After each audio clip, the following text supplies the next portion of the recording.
নির্বাচন কমিশনের প্রধান দফতরের সামনে ফের উত্তপ্ত পরিস্থিতি। বুধবার দুপুর 12টা নাগাদ বিএলওদের একাংশের বিক্ষোভ ঘিরে সৃষ্টি হয় অস্থিরতা। সেই সময় ঘটনাস্থলে পৌঁছন বিজেপি বিধায়ক অগ্নিমিত্রা পাল।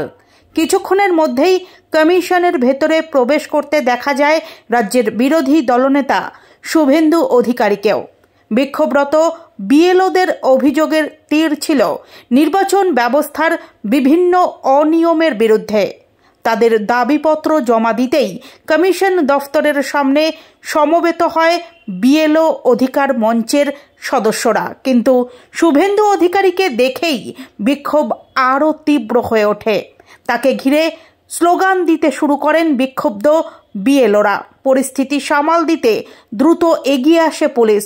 ব্যারিকেড বসিয়ে পরিস্থিতি নিয়ন্ত্রণের চেষ্টা করা হয়।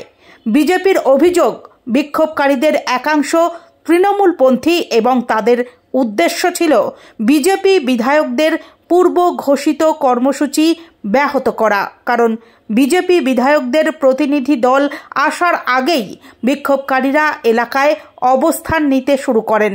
এদিকে বিক্ষোভের জবাবে পাল্টা স্লোগান শোনা যায় বিজেপি সমর্থকদের মুখেও।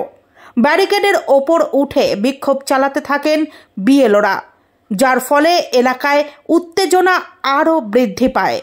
ঘটনার জেরে এলাকায় ব্যাপক পুলিশ মোতায়েন করা হয় এবং পরিস্থিতি স্বাভাবিক রাখতে নজরদারি জোরদার করা হয়।